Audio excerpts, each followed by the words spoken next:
everyone. Welcome to Photoshop Wednesdays on Adobe Live, where we do a deep dive into the awesome tools in Photoshop and those who master it. My name is Sin Lagos, and today I will be your host. Also joining us today is Jesús Ramirez. Hi, Jesús. Hey Zen, how's it going? And I appreciate you pronouncing my name like the way In it should be Spanish. pronounced. Yeah, I don't even pronounce it that way, but I mean, I I can, but I got you. just go the American way. That's awesome. So we're going to say hello to the chat. Say hello if you haven't joined us yet on Behance. That's okay. We're going to be also chatting through the YouTube channels. Hmm. So be sure to drop in your questions. So we're going to be doing a really cool combo slash demo style today with Jesus, which I'm super curious to dive into. If you haven't already, remember to subscribe to our YouTube channel. We keep up so you can keep up with all the cool stuff that we do here on our live streams. And yeah, so Jesus, can you tell us a little bit about you and your amazing background? Oh man, this is always the most Yeah, difficult part for me that's talking always about hard. myself. We can always get into Photoshop and I can talk for hours, but when it comes to Yeah. talking about me, it makes it Isn't that weird. the But the hardest? yeah, Yeah. it's always the hardest. The intro every time is the Yeah. hardest. So for those of you that don't know me, my name is Jesús Ramirez. I'll pronounce it with the Spanish accent. I am known as the founder of the Photoshop Training Channel, a YouTube channel where you can learn Photoshop, surprisingly enough. And I've been a working graphic artist for, oh God, I almost 20 years. I think it's 19 20. years, 19, 20 Wow. years. Yeah. So I'm dating myself here. Yeah. But in that time, I've done a lot of different type of work, including um graphics for marketing campaigns, websites for, all kinds of different jobs in this industry. Most recently, I've been working in creating movie and TV posters, some of which you may have seen. Yeah. And I Lots of also, them, actually. thank you. And I Yeah. also spend a lot of time teaching my passion, whether it's through my YouTube channel or even Adobe's website. A lot of my content can be found on Adobe's website, learn.adobe.com. I actually just released a course on how to use Adobe Firefly. My content is also found on many other learning platforms such as LinkedIn Learning and yeah, just spend my time teaching and creating graphics. I'm very fortunate to get to spend a lot of time doing what I enjoy. Yeah, yes, you are, because I think a lot of us dive into that, especially now with January kind of almost behind us. We keep thinking about like how do we venture into this world of like Hmm. of a space that we really enjoy. And so I was kind of curious to learn more about your YouTube journey. How did you get Okay. that started? Is that as old as 20 years old as No, it's not as yeah. old as 20 Yeah. years. Oh, there was no YouTube 20 years ago.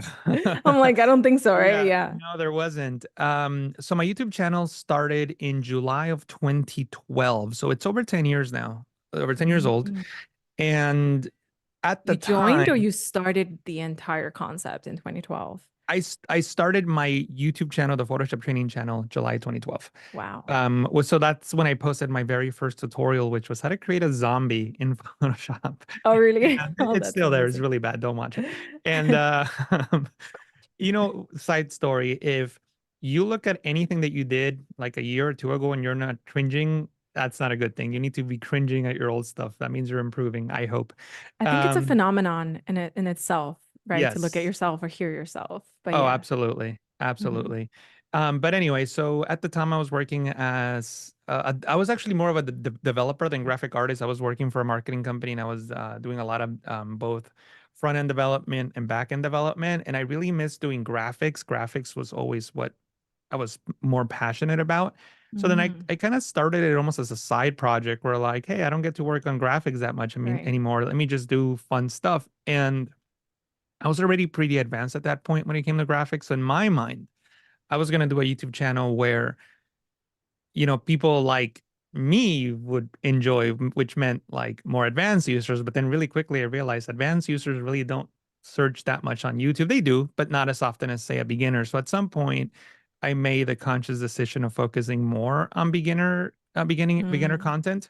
But by that point, I was already doing a lot of teaching and a lot of other stuff that sort of enhanced that transition. Not to say that the early content is like super advanced or anything, but yeah. definitely was not created with the beginner That person in intention. mind, right? Right. And now it is. That's so interesting because I think as creators or folks like us who have been in the industry so long, we sort of approach any conversation at the level that we're in. So to Mhm. kind of say to yourself, okay, the audience is beginner level. How can I cater to that? I think that was a good like gem of understanding that for YouTube because it's the hardest thing to do. Yeah, yeah. And actually, you know what? I just read a comment that kind of made me laugh. Somebody said in the comments, "Jesus has the hovering art director figure in the background," and I do. It's right here. This is Is that the you? hovering. No, this is not me. This is a hovering art director. It was part of an Adobe stock campaign about 4 or 5 years ago. I forget exactly how long it's been, but Oh, you know, wow. he so and then I don't know if it still works. There's a button somewhere here that you push, and he says something, but I don't, is this sold that I don't even know if it still works, but I don't see the fun in it. Just trust me. I'm an artist. yeah, That's not finished, is it? yeah, he just talks and Oh, then I love it. I think it kind of he sounds just sits that next that to sound fidelity sounds so cool. him. Sounds like we put it through Premiere's effects or something. Oh, that's right, the new AI that enhances the vocals. Yeah. So Yeah. I'm curious also how did you get um involved with Photoshop particularly? Was that like your favorite tool? Did you decide I'm gonna double down on the tool I'm really good at and showcase all the things that I've learned? Or was that like a very decisive decision or just kind of random? Well, I was always really into drawing and art and that kind of stuff. So as a Mm. kid, my original goal was to be like a comic book artist, but I was nowhere near as good to even attempt to do it Yeah. professionally. So I knew that wasn't going to work out. So when I got to college, I knew that I wanted to be in the graphics field somehow. At my university, Mm. the only, well, not the only, but one of the available majors was multimedia, which at the time, you know, we're talking about like the year Right. 2002 or something.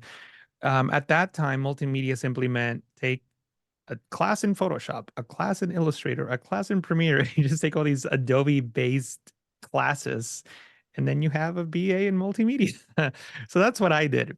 I think I And did the same thing. I get you. Like there was not a lot of options right. necessarily for you. Yeah. Yeah, like now there's a whole lot more options. So much. Yeah. And I was so Photoshop was my favorite tool because what I did was I would take some of my comic book drawings, scan them, and then I would, you know, paint over them in Photoshop.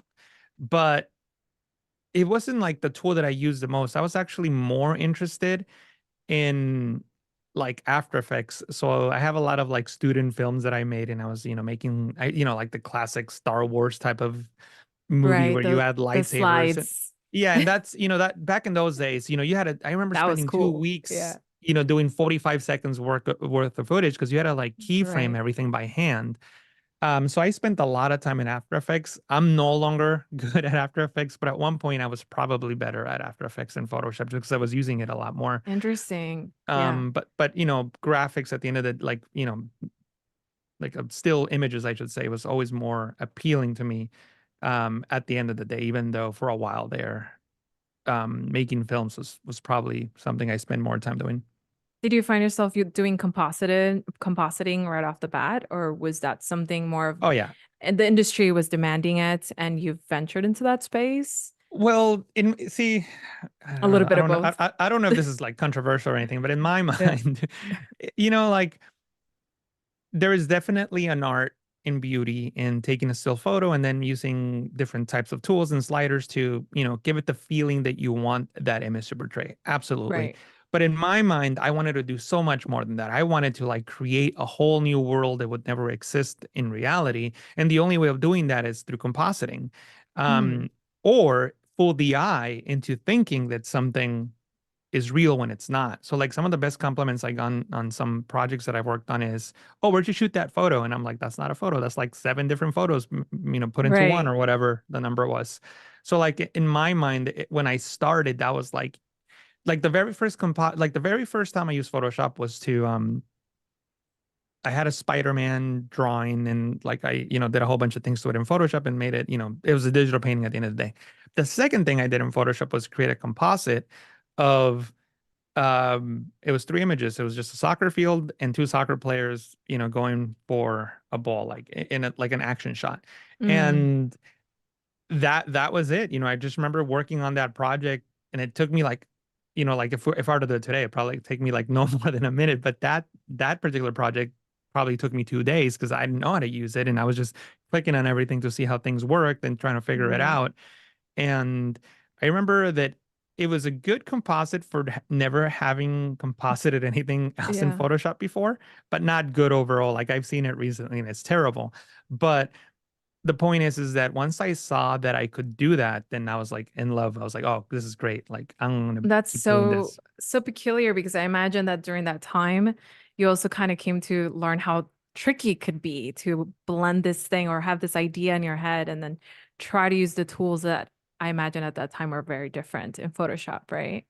Yes and no. Obviously, there's a lot of Yeah. automation now with AI and like quick selection tool and all this stuff. And, Right. and and even though that does save time, a lot of the tools that I still use today are similar to the tools that were available at the time. Oh, Maybe I didn't know how to use them as well.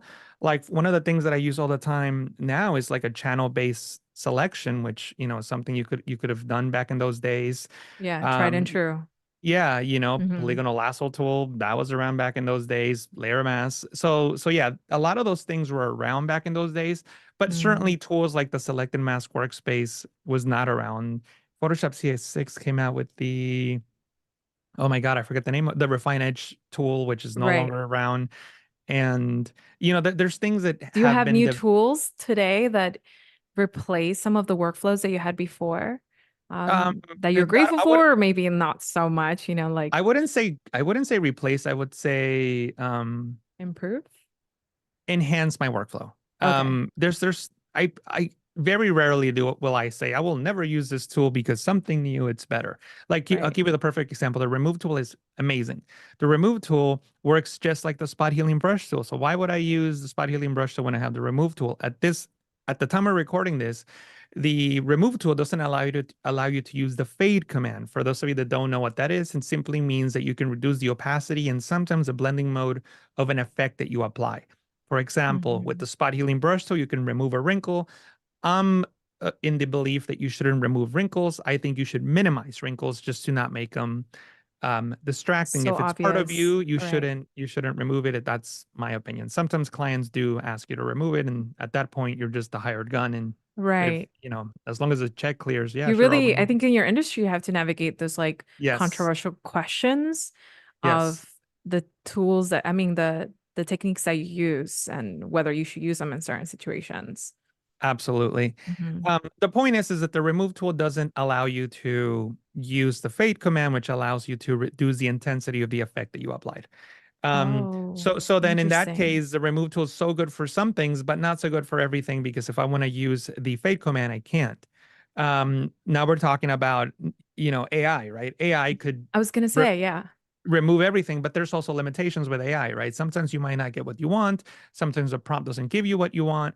And even if it gives you what you want, at the moment, the AI has generative AI credits. So if I don't want to waste a credit with something that I could use a remove tool for, then I'm not going Right. to. I'm going to use a remove tool. So There's a yes, there's lot of op well, what sounds great is that you have an abundance of choices. So you have the remove tool, the healing brush, and also AI generative fill, should you mhm. choose to. But it seems like you have all of these different workflows that work for you, and you're just trying to mitigate like which one's the best one in this case. Yeah, and that's a good point. I'm not a fan of tools and techniques. I'm a fan of results. So what's going to give me the result that I want in a timely manner? It's a great mindset. Yeah, and because I've seen, like especially on YouTube, it's a place where we're all fighting for views, right? And things can get clickbaity or things can get, very, I don't know, just you have to say something outlandish so people click on your video or give a wild opinion so, people share Yeah, that the wild. world is very polarizing in that way. It Exactly. feels So that I've way. seen videos where Mhm. people will say, I only use, I don't know, the curve tool or like you shouldn't use Like a whatever badge of tool. honor. Yeah. Right. And I'm like, all right, like I'm a fan of results, not a fan of tools. Um there's a few tools I wouldn't recommend using. because I find that you get better results with other tools. For example, the background eraser tool is a tool that I see a lot of people talking about, but I wouldn't Mm. never use it professionally because it's a destructive tool. And although there are hacks that you can do to kind of make it non-destructive, that's already adding an extra step. And also, in my opinion and in my testing, the algorithm in that tool is not as good as the newer tools simply because the algorithm, to my knowledge, hasn't been updated. While the Right. background removal tool, for example, I'm sorry, the background, quick action button in the taskbar, that's been updated and it performs better. So like there's things like that where I would say, well, yeah, like I wouldn't use this tool for these reasons, but at the end of the day, if you want to use it, up to you. It just doesn't work for me. And sometimes I think it's almost like a discovery element of I don't know of a better tool. Even if it Hmm. exists in Adobe Photoshop and it's been there for so long, you might not be familiar with it. And it's always like this amazing moment where you come across, oftentimes it's like one of your videos I've come across and it's like, wait, there's that tool can do that. I didn't Hmm. know that existed. It was so deep in in the folders or something like that. So it's kind of cool to always find a new discovery, like an Easter egg of sorts. Hmm. Absolutely. That's awesome. We have some folks here on the chat saying they love your posters, and they're curious about when there's going to be an update to fade in the remove tool, Well, um, I to don't improve know. it. I Yeah. hope that it gets put in there soon. If they do, I don't even know if they're working on it. And thank you for the comment about the posters. Yeah, I on my Behance page, which I'm sure you guys can click on somewhere around here. There's a link. I don't know exactly where it is, but my Yeah. Behance page is there. It doesn't show On the everything I've chat. done, but it shows the ones that I remember to update. You want to share with us some of the work that you've done and demonstrates how you apply these composites and strategies that you're talking about? Um, Yeah, yeah. I do have some stuff. I don't know if you want to Awesome. get into that now. Yeah, let's jump on in.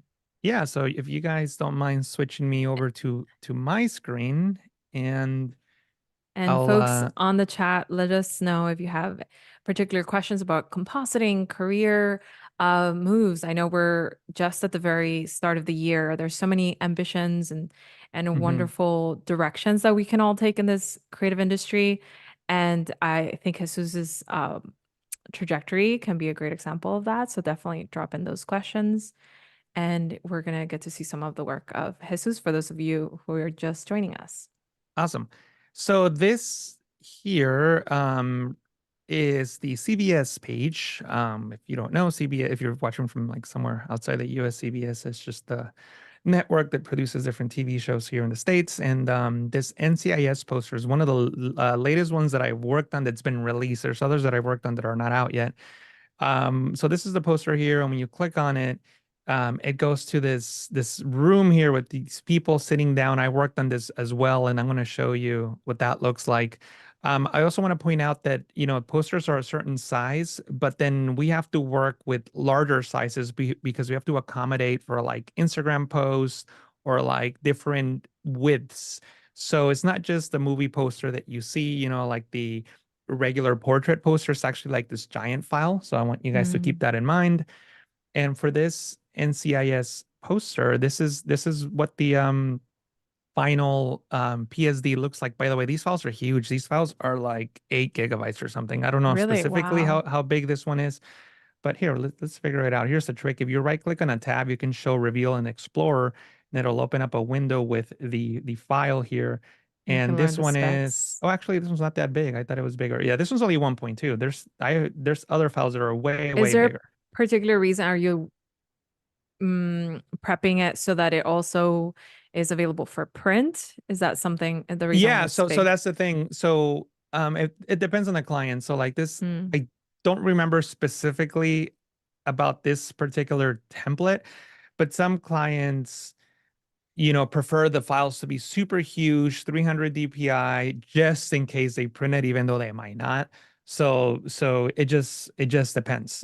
This one is yeah. not as big as I thought it was going to be, but anyway, or maybe I flattened some layers too. Maybe I flattened some layers, but a couple of the things that you guys need to keep in mind is that everything is labeled and the blending mode on everything is here. So for example, this is a vignette and the vignette is set to multiply with an opacity of 51%. Why do I do that?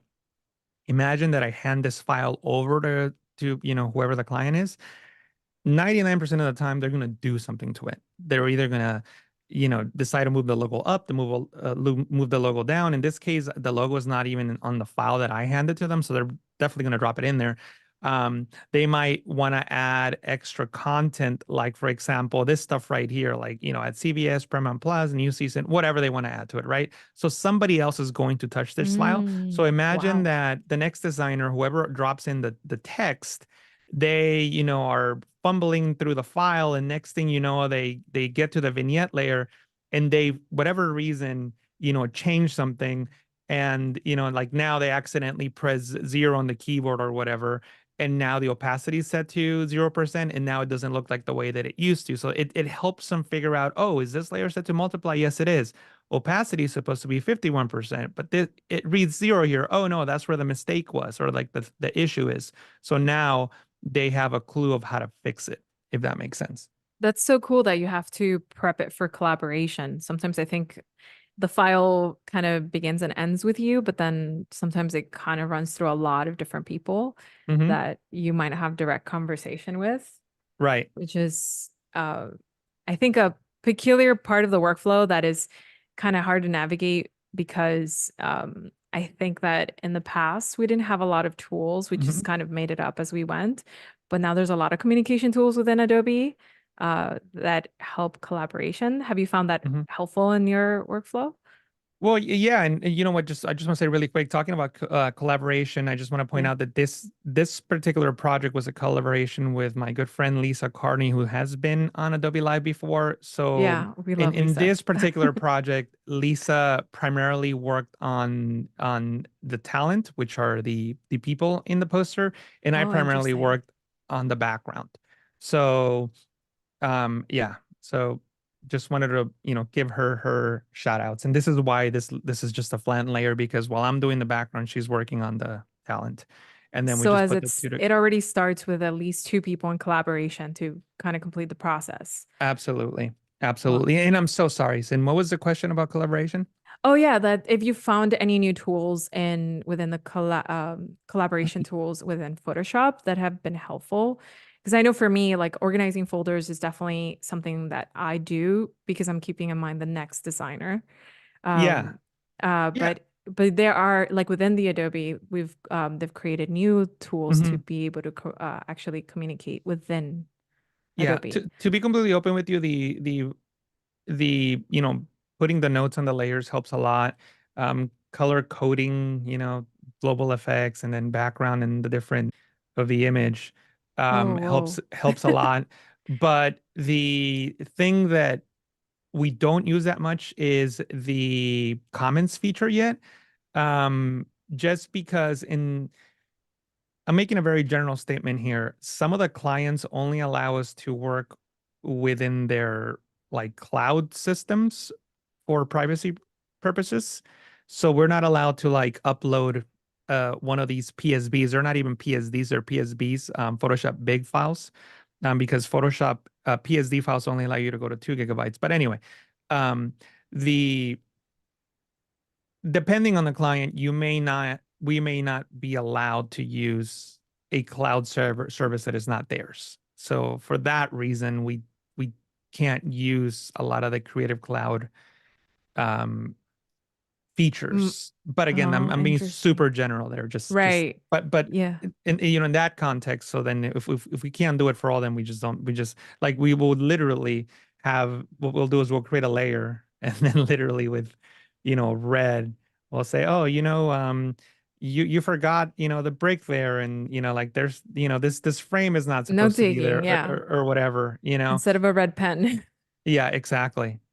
Um, Well, a lot of folks here are fans of NCIS and they're also fans of naming your layers.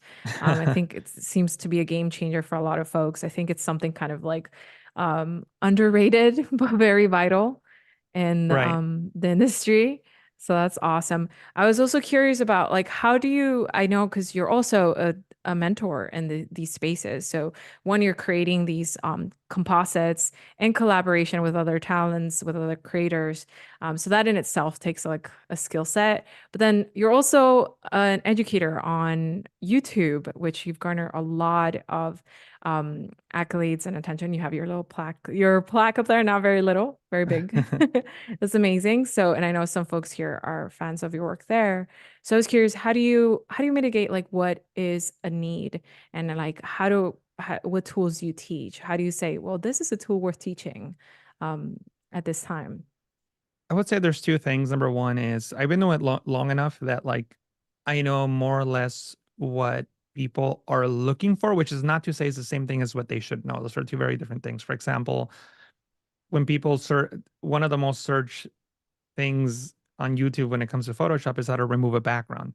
In Mm. reality, if you're someone who knows, oh, this is a video about masking, yeah, but people are never like, if you don't know, what masking is, you're going to use the word remove. So in other words, I've had enough experience to more or less understand what new users want. So that's part of it. The other part is reading the comments. People would say, like if I, again, using the same example, if I did a video on removing a background and then I show how to, use a layer mask, but then at the same time, I show how to use a brush to paint in back, paint detail back in, people might in the comments say, hey, like, we don't know about brushes. Like, show us more about Right. brushes. Show us more about brushes. So then a video about brushes Okay. comes out. Um, like I recently posted a video on, I think I called it 10 Genius Photoshop Ideas. And then right after that, I made a video called like 65. I don't remember the number, 3 or more pro level Photoshop keyboard shortcuts. And a lot of those tools and shortcuts that I use are shortcuts that I use while I'm working professionally. Like sometimes, like for example, with some of these projects, I might do something and I'll think, oh, that'll be a good, keyboard shortcut to show in a tutorial. Like for example, when I'm working with these projects, like I have this group selected, right? We'll just use this one because it'll probably be easier to see.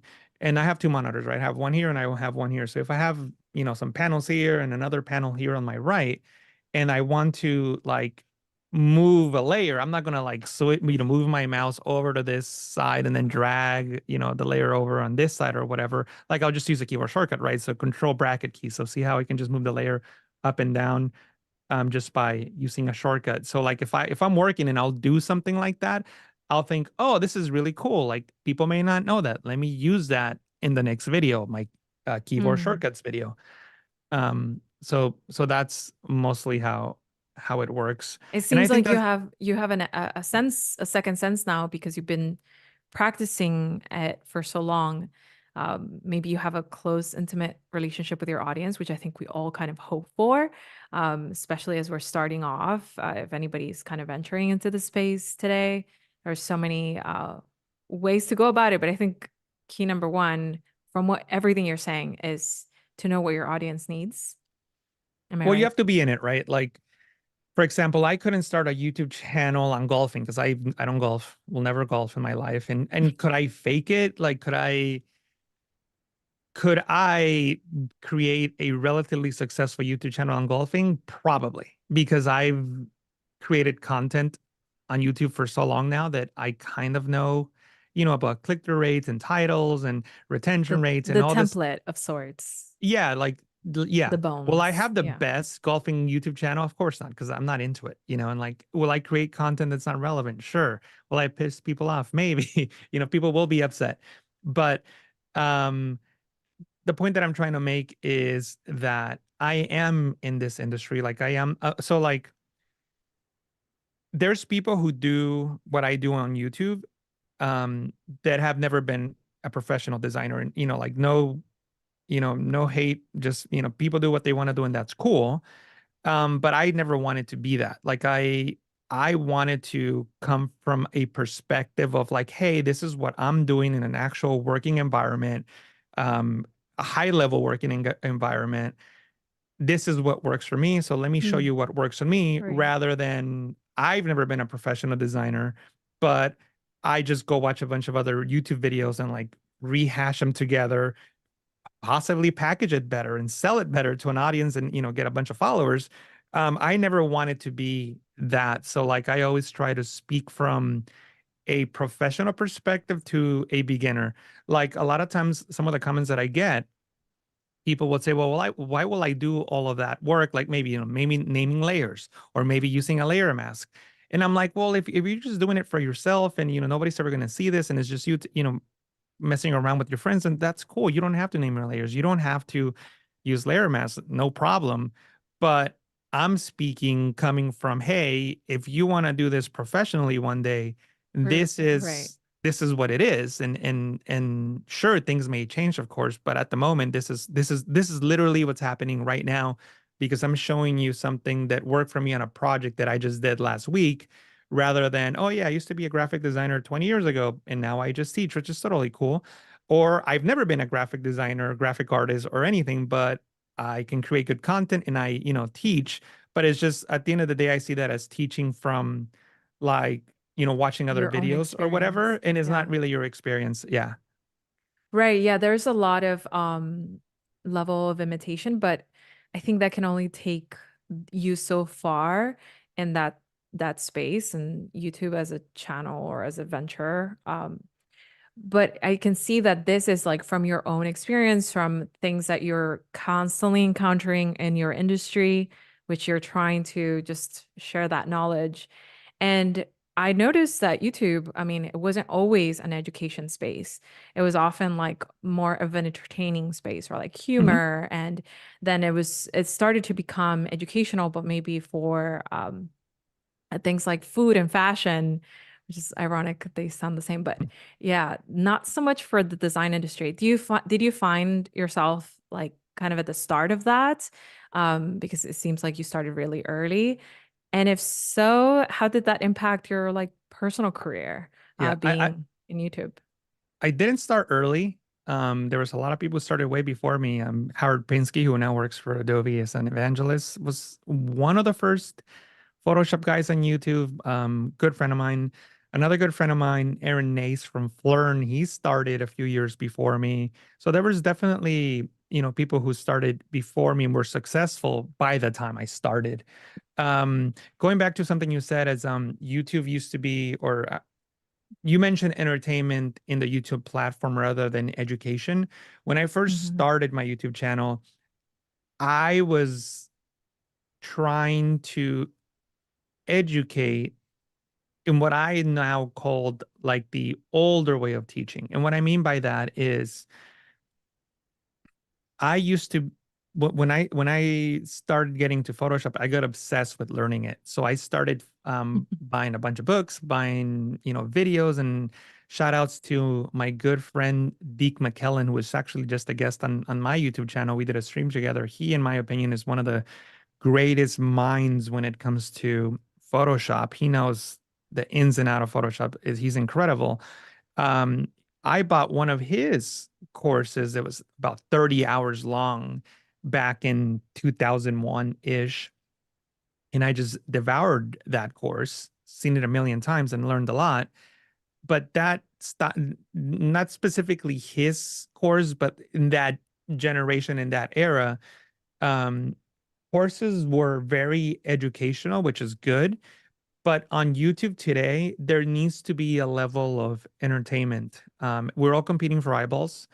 Like I may not be creating, like prank videos or, music videos or magic tricks or whatever on YouTube, but I'm still competing for those eyeballs because when my video pops up on someone's feed, I'm not the only interest they have. They have more than one interest. Right. So if my videos in their mind, I'm like, in their mind, are going to be, very didactic and to the point, they might be like, you know what, even though I want to learn, I don't want to learn right now. I want to be entertained. Not to say that my videos are like funny or I'm making jokes or anything like that, but I do try to make them engaging and to a degree entertaining without being so long-winded so that they're more easily digestible. And at the end Digestible, of the yeah. day, I think they learn better too if they're to a degree entertained. So I do definitely think about entertainment now, whereas in the past I didn't.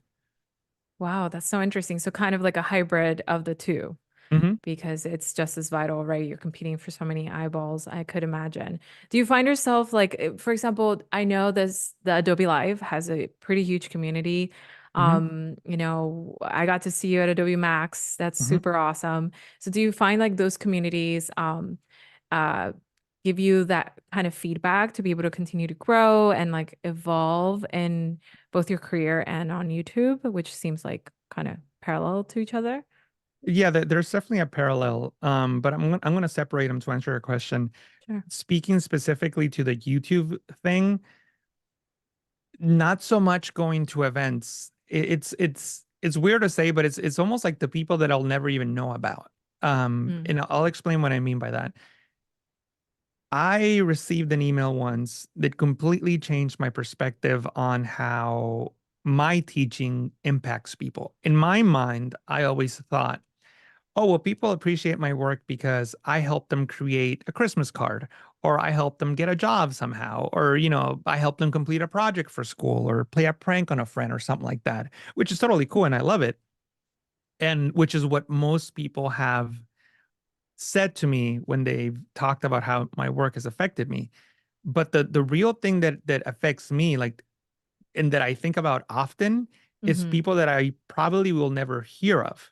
And what I mean by that is I got an email once from this gentleman who mentioned that he had discovered my YouTube channel and had seen most of my videos and had tried to replicate everything that he had seen from my YouTube channel.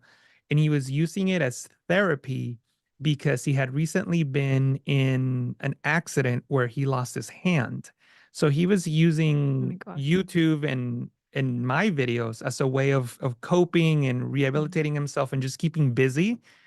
And it made me realize that there's like this segment of people that I probably will never hear about who are using my videos in to a degree like that where I just would have never imagined. So like that motivates me more than the other stuff. Not to say that I don't care about the other stuff. I do want people to use my content to, get jobs or do better in school, of course.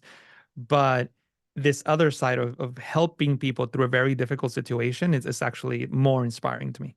Yeah, I imagine. It's interesting that the rewards that you weren't counting on, I Mhm. imagine, Right. but are that sort of surface because of how big that community has been. Even on the chat right now, there are folks saying that they started, watching your YouTube channels and also started with somebody called it the Photoshop Bible. Yeah. Dick McKellum wrote that. I think the first one he wrote was in 1992, if I'm not mistaken. Yeah, and then somebody mentioned, do you remember Photoshop when it used to kind of just come in books? And did you ever find yourself dissecting books? Yeah. Some So folks, I the very think, first did Amazon here. book that I bought, do I have it down here behind me? I'm I I'm sure that remember I that going to I'm sure that libraries I and seeing the do. Photoshop cover, and it was often a composite of something really, really cool, and This it is one just of the showed very you the first books options. that I bought regarding Photoshop. Is by my good friend Bert Monroy. Um, and I think this was, yeah, and he actually had, once he became my friend, I had him sign it for me. Oh, But that's awesome. um, yeah, so like I used to buy all kinds of books, and I actually tell, because people tell me what are like the best Photoshop books that, and I was like, you know what, I haven't read a Photoshop book or bought a Photoshop book in a while, but I would recommend going back to these old books because they focus more on like manual techniques rather than like, automated techniques, which means Oh, that you really learn how things work behind the scenes.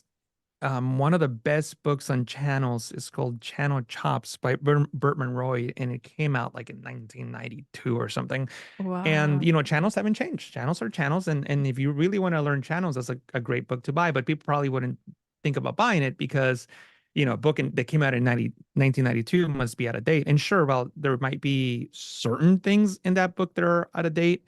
Channels are channels, and they'll never change. Yeah. Yeah, that's interesting. A lot of folks are saying, yeah, they used to bring DVDs Hmm. back in the 90s, which is I totally remember that too. Yeah. Yeah, channels haven't have can be very helpful. Some folks are asking here if they can see some more of your composites and maybe how you use those tools within those Sure. spaces. I'll show something. If we switch to my screen, here we go. So another one of the things that I'll bring it back so you guys could see. I think.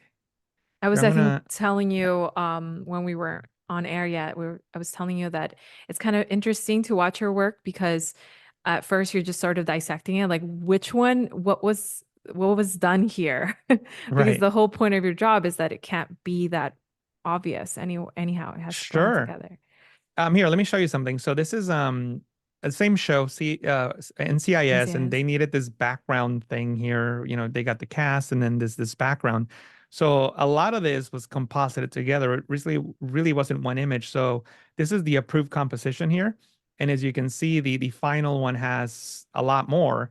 And you can see from the website that, you know, you can, oops. Oh, well, why isn't it showing? Let me try that one more time. Here we go. You can see that you can see the bookshelf a little bit. And, you know, like different screen resolutions might show less or more or whatever Different sizes, yeah. of this space. So like, you know, this is why you need so much. But again, you know, like when this is the approved by the way, so this is something I need to explain. For the projects I've shown you today, Lisa and I were working as what's known as a finisher, which means that we finish an approved idea or concept. So this is what this is on screen. There's other projects I've done where I've been a designer. And I'll show you one of those. Let me just so you can see the difference. So this is my Behance page. This right here, El Gallo de Oro for Univision, a Spanish-speaking station. This is one that, you know, we design and for the client. So this, you know, this was the, you know, designs that we pitched. Some of these were not um, Picked. picked. Thank you Yeah. for the final poster. Some of these I like better than what they went with, but you know, whatever it is, what it is. Uh, so yeah, so there's two things. There's design and there's finishing. And here's some stuff I've done for the Such a Discovery cool name. Channel. Finisher. I know it sounds like a like a move out of like Mortal Kombat. Yeah. But anyway, so this is the approved design, and they need everything that's in gray to be filled up. So the first step, oh, and by the Mm, way, everything that's in gray needs to be filled out. And here you go. everything. These are your set photos right here. Mm. So I have And to are make it. these stock photos or are these rendered These are photos from the with set. AI? They're from the Okay. set. Oh, okay. So Gotcha. then my job is to figure out, okay, how do I get this to this, right? How do I make Mm. this happen? I And I feel like it looks challenging. Am I well, I right? mean, This is like an it, intermediate for you, or well, it's a this challenge? is not even that difficult. It's just time Oh, okay. consuming. So the first Gotcha. step is to like set my perspective grid, right? So I just use you know, just these lines to figure out the perspective, right? So the first thing that I do is I'll, you know, with the line tool, I'll follow, you know, a couple lines, you know, uh, parallel converging lines. Once I figure out where the vanishing point is, I'll go into the custom shape tool here, not the custom shape tool, sorry about that, the polygonal tool here, and I'll just get 100, you know, lines there, and then, you know, wherever my converging lines meet, I'll just create something that looks like this to create my vanishing point, right? So I need to set my perspective grid lines, and this is stuff that you learn in art school for, you know, perspective drawing, same principles. Hmm. Anyway, so once I Or have you learn them my here. So exactly. yeah. So when you have all that set up, all I have to do is just follow the lines, right? And I Hmm. can get my pictures from my source pictures here and then just make them work. So one of the first things I did for this one in particular, I noticed that there's some lens distortion here. And it kind of makes it seem like almost like a V shape. The lines are just going this way, if that makes sense. Mm, So yeah. then what I did is just go into the camera Like a raw filter vanishing and perspective. yeah, they have these tools called geometry, and you have these guided lines, and you just follow these lines here on the image. And notice I was just gonna stretch. See how I just made it straight? These lines that were going at an angle now are perfectly vertical, and I can do the same thing for a horizontal line, maybe the one up here, and you know maybe I don't know. I'll just in this case I think I might have done the desk or something. I forgot what I did, but you know once I remove that horrible perspective from it. I can start working on the rest of the image, right? And obviously I'm doing it super fast here. I'm not using the like aspect ratio and the essentially a template that the client gave us. But basically this is what I have. And Hmm. then what I got to Because do is that's an image, so it might come with like warping from lenses and things like that. So you're taking care of that. exactly. So then I'm doing, now I'll do the same thing on this one, camera raw filter, and I'm going to be quicker here. I'm just gonna, do this here. And then I don't know, maybe this one here as well. We'll see what, I don't know if I like that as much, but we'll call it good for the purposes of this demo. And I'll press OK. And now I can just take, like this piece, go back into this image here and kind of just like place it wherever it needs to go. It needs to go like right about here. So what I usually do is press Control T, Command T to transform, enable the reference point, this little thing right here, this little doohickey thing, and I'll just put it right there, right in that corner, and then try to match this one right here. If you hold Alt on Windows, Option on the Mac, you can scale from that point. Also, I can reduce the opacity, and I can just, kind of get it to where it needs to be, which is right about here, more or less. It's not going to be perfect, of course, And then that's why I had those lines, right? Because now we can help match the perspective. I don't have the lines in this document, but that's okay. I can just eyeball it. So I'm just going to use the distort tool to kind of like, get that same perspective on here. By the way, here's a pro tip. You see how it keeps snapping, like Photoshop snapping? It snaps to that point, and I can't, like, I want to go down, but it's not. It just snaps. Snapping to the pixels. Exactly. If you hold Mm. Control on Windows, Command on the Mac, you prevent Photoshop from snapping. So now I can, kind of match the perspective a little bit better. So again, I know this is not perfect, but that's okay. We can call that good for this demo. Usually what I do with something like this is hold Alt on Windows, Option on the Mac, and click. It makes everything disappear, and I can just paint in the items that like I actually want to keep, right? So I just want to keep these pieces here. So there, I kept these pieces. But now we have another issue. We have this weird looking desk and this column totally not working for me. So what I did in that particular project is I actually used GenFill. I just basically made a selection like this. And I made smaller selections to keep the resolution higher, by the way, but I'll make a larger one in this example. So I'll make a selection out of the things that are not working. Click on Generator Fill, click on Generate, and then generate that piece. And hopefully I get something that works. And when you're working with GenFill, you don't have to just get one thing that works for everything. Like some of these may not work fully, but if they work 50%, I'll just keep the 50% that works and the rest I'll remove. See, like here, this window like really wouldn't work there.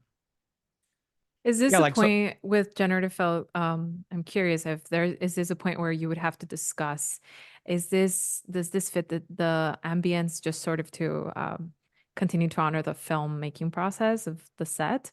Would this be something you would have to talk Well, to it the has to client match the about? set, right? Because if I'm a fan of the show, I know that these windows are not really there because that's not, that's not something that's, so I have to kind of make sure that it looks like it could be part of it. So then, Okay. like this wall could be part of it, right? So then I can just, now I don't know why that Y is there. So I can just do a gen fill Right. to remove that. And, 99% of the time, everything that's out on the edges, as long as it looks like it could be part of the set, like they won't have a problem. They, meaning the client, won't have a problem with it. So, that's good. Also, like in this particular project, when I had the vanishing point line set, and that's one of the issues I'm having here, actually. You can kind of see that the perspective is not matching on this wall. So what I had to do was actually come into the actual layer here and just like cut it from everything else. Control Shift J just cuts and pastes in a new layer. There it is. And then I had to like distort, you know, those specific areas to make sure that it matched the perspective of my scene. But then it creates these seams that we have to fix, right? And there's so many ways of fixing them. Usually old school clone stamp tool. Nowadays you can probably get away with gen fill. Let's see if this works. Right. And you can see it's not difficult, but it's very time consuming, even with gen fill. Yeah. It And seems obviously I also could, that I'm sorry. it seems also that you have these like a delicate eye for like the perspective in itself, which can go wrong pretty quickly, I Mhm. think. In most processes. I'm curious also, you mentioned that you learned a lot of this on in school, and we have a few minutes left. So Sure. I'm curious to learn from you if you continue, where do you continue to learn from? I know you have partnerships like with Lisa, Kearney, like do they become mentors in your life? And what do you Mhm. hope to be for folks who think of you as a mentor as well? Yeah, so I'll answer the first part first. Hmm. I There's no specific place where I go to learn something, like yeah, obviously if there's like a new tool or something, I'll read about it at helpx.adobe.com, which is basically like the manual for Right. Photoshop and all the other apps. Yeah. Obviously I'll read through those when something completely new has come out. But primarily I learn through my work and through collaboration. So for example, I did an Adobe Live not too long ago, maybe 2, 3 weeks ago in San Francisco. I live not too far from San Francisco, and Lisa Carney, who is a colleague that I work on the movie poster projects and also just teaching. We were actually sitting side by side working, and she noticed that I do things that are very different from the way she does them. And then I noticed that she was doing things that are very different from the way that I do them. And then just understanding why she does something different than me kind of like sparks ideas. I'm like, oh, yeah, I can see why you would do Mm, that. And what if, I take the way you did that and the way I do this and put it together, and now we have a completely new way of doing something. I mentioned that I that's was awesome. um I was talking to a friend of mine on my YouTube channel, Nick McKellen, and I'm just gonna, if you don't mind switching over to my screen, if we're not already there, like one of the things that that like so simple, like I knew that in Photoshop you can add and subtract, right? So like in any input box, you can, put in like an an equation like +2 or something, right? And then that changes it. Actually, I should make it more extreme so it's obvious, like negative 60 or something. See, it changed it. It subtracted that number. But if you have an image here, you can basically flip the inversion of a color just by adding. It's already here. I did it by hand. Let me just zero it out. If you do like negative 180 to whatever the color set on there, it'll just give you the inverse of that color. And that is something that like like I don't know how many times I will use that, but I saw my Yeah. friend Deke do it. And I was like, oh, that's super cool. I never thought about that. I knew that you could add and subtract from input boxes, but if you want to get the opposite color of something, you can just put that hue and saturation adjustment layer and do that -80 thing. And I'm like, oh, okay, cool. That makes a lot of sense. That's So interesting. like, Yeah. so by that's how I learn now by It's almost like like cross-pollination of workflows and exactly. seeing the why behind it, right? Because we all kind of make it our own. Exactly. So that's how I learn now. That's awesome. There's no like websites or anything like that that I visit, or other YouTube channels or anything like that that I visit to like learn Photoshop stuff, of course, like Photoshop other training channel. yeah, well, There is. it's funny that you say it like that, because there's been times where I've forgotten how to do something, and I'm You like, oh man, visit it. what was that one tool, or what was that one thing? So then I'll do a Google search, and then like an Adobe page comes up, and I'm like, oh cool, I'll check out this Adobe page on it. And then I'm looking through it, and I'm like, oh my God, I wrote this. So it's like something that I wrote, Yeah. and I completely forgot about it. So I'm That's like reading stuff awesome. that I wrote on Adobe's website. You're like your own reference, which is good because we know so Yeah. much information and eventually, you forget how you used to do it. And it's kind of refreshing to see. So the second part of the question, sorry, I kind of added them both together, but I'm just curious to learn with all of this that you've done, like what legacy do you hope to leave as a mentor for future aspiring creators? You know what? That's such a weird word, legacy. I don't know if I have like it. I don't know. It just if people want to leave a legacy behind, that's great, but I don't know. It just feels, and please don't take this the wrong way, people listening who want to Yeah. leave legacies. It feels pretentious to me. Mm. Like, like the legacy that I want to leave behind is to my friends and family that they just had a good, real love of a person around it that made them happy. I enjoy my work. I love my work. As I mentioned earlier, I love helping people, especially people who use my work for things that I was not expecting it to be used for, Sure. like the therapy we mentioned earlier. But at the end of the day, it's just my work, and I don't. I don't know. It just feels weird to say, I want to leave a legacy behind. Like I just, when I have children, I want them to be good people. That'll be my legacy. Like Yeah, I don't need to, that's true. That's think true. about all this other stuff. I'll add to that. Um, and I know we have to go in like a second, but, Yeah. um, like the word influencer, like I don't like that word either. Like I don't influence anybody. I'm just, hey, this is how you do something. You want to do it my way, great. If not, no problem. Happy And like I, accidents. I feel that a lot of people in my industry, like we've met people at events together, and some of these people, when we get to these events, people say things like, "Oh, I got recognized at the airport. Oh, I have so many fans," and that to me is just like, like I don't even think about it. Yeah. Well, I think you're leaving a great influence, whether by accident or intentional. It's Thank you. wonderful, and we've been loving learning more about you today. And folks, stay tuned because up next is going to be Wade Akoff teaching us about his illustration. So thanks Awesome. everyone on the chat for being here, and thank you so much, Jesus. Thank you. Bye, y'all. Talk to you soon. Bye.